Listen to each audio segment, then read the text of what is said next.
Today, I want to share with you 3 things that I started doing every single day in order to reach food freedom. I still do these things now. However, it's become very second nature. I don't think about it anymore. But in the beginning, when I was going from binge eating and bulimia and overeating and food obsessing all day long, these are the 3 things. These are the 3 probably most important things that I started doing that really locked it into place. So let's just dive in. That's enough of an introduction. The first one that actually surprises a lot of people is I started putting boundaries around food. I'm not talking about going on a diet. I'm not talking about starting up keto again. I'm talking about healthy boundaries. We tend to think of boundaries as bad, especially in the food freedom community and in the intuitive eating community. It's thought of like you can't have a boundary on food. You're supposed to, like, food freedom is going to eat ice cream whenever you want or having a craving and following it. So to me, in my world, that's not food freedom, and I'll tell you exactly why. If I were to eat ice cream, like regular cow milk ice cream, whenever I wanted, I would be inflamed, my low back would hurt, and my hands would be swollen, and I'd probably be grumpy. I probably wouldn't be able to show up and do what I do every day because I am a little bit allergic to dairy, and you know what? Sugar doesn't make me feel good. It's not that I never eat sugar, but honestly, very rarely. And it's not that I don't have cravings for ice cream. It's just that if I do, I get that craving met in a different way. I get it met in a way where it's a full body yes. Maybe I'll go get some Coconut Bliss ice cream because it's sweetened with coconut sugar and it's non-dairy. Or I will make my own ice cream in the blender with frozen bananas and vanilla protein powder. It's delicious. Really? It's called nice cream. Yes.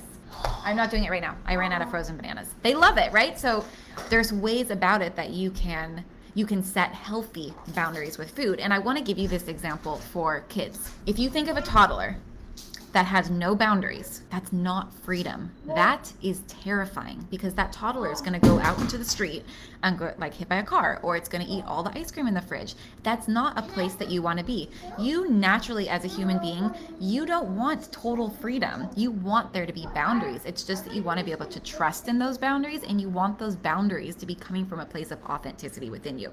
So that's number 1. Number 2 is that you have healthy boundaries in your life emotionally. I kid you not. That is like one of the top reasons why people overeat and binge eat, especially at the end of the day, because we're out of touch with our own emotions, which are telling us about our boundaries. And when our boundaries have been violated over and over and over and over again, by the end of the day, you're going to have to cope with that in some way. And if it's not consciously known to you that that's happening, you're going to be coping with it with food, and then you're going to think there's something wrong, and then you're going to try to go on a diet, which is an unhealthy boundary. And you see how this cycle continues? You've got to start setting healthy boundaries in your life. How do you do this? You tune into your emotions. I'm not going to go into that right now. I'm pretty sure I have more videos on the topic, but as always, comment if you want more information on that particular subject. I can always point you in the direction of that, because that's a really huge subject. So we got boundaries with food, children in the background, boundaries with emotions, and then the last one is you guys got to enjoy your food. This was like one of the biggest mistakes that I used to make when I was overeating and binge eating and emotional eating, is that I would eat the salad, I would tell them to put the dressing on the side, and I wouldn't get the avocado on it, all of that kind of stuff. And then I didn't enjoy the salad. Okay, so then I'm not actually full. I'm not actually enjoying my salad. I'm desiring pleasure in my life. Why? Because I'm a human being, and all human beings desire pleasure, way more pleasure than we are providing ourselves. Again, that's another topic, so comment if you want more information on that. But I started really loving my food. Like, I used to calorie count. I used to be like, I can only eat this and I can't have the beans on the salad and this and that. I started focusing on whole foods because it made me feel really good. And that was a healthy boundary with food, is that I don't want to eat as much processed foods, but I'm going to fill my plate. If I want 2 avocados on the salad and beans and lots of dressing and nuts, even though that's a lot of calories and a lot of fat, I'm going to really enjoy that. And I'm going to feel really good because I'm putting so many nutrients and vitamins in my salad, and it's going to taste really good. So I started getting really obsessed with that. I started making my own salad dressings, which you don't have to go do. You don't have to be some phenomenal cook, but it's just something for me personally that I found and make salads great.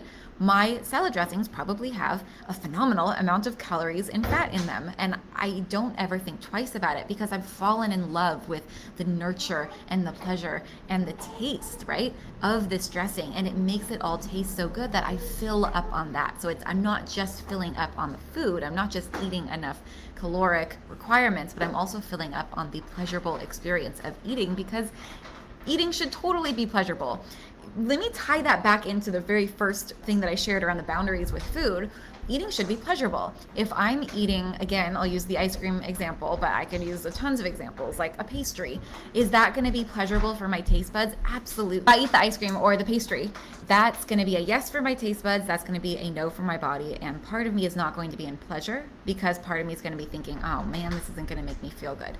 We can go down a whole rabbit hole of beliefs that we have around food as well, which is a whole other topic. Like, there's so many ways to create food freedom, but the point is that they do create boundaries, and you get to create what those boundaries are, and you get to tune into you in terms of authentically what those boundaries get to be for you. So those are the 3 things that I started doing in order to reach food freedom. I know that you can do them too. I have lots of resources for you. One of my favorite resources that I'm now offering, if you've been following me for a while, I used to offer this, I'm offering it again. I'm offering free 30-minute consultation calls with me. I'll drop the link to book in the comments. It's a time for us to connect. It's a time for you to ask me your questions. And it's a time for us to explore if you're really, really serious about making a long-term solution to this. If you're not serious about making the long-term solution, if you're not serious about food freedom, don't book the call, okay? But if you are serious about it, definitely book the call, and we can just chat about it. I can give you my options, my feedback, and I will let you know one way or the other if I can help you or not. If I can help you, then we can talk about that. If it feels like it's in alignment for you, we talk about that. And if for some reason I don't think I can help you, I will let you know that as well. Definitely book the call if you are looking for that, and I'll drop the link in the comments. And I love all of you. I hope you have a beautiful week, and I'll talk to you soon.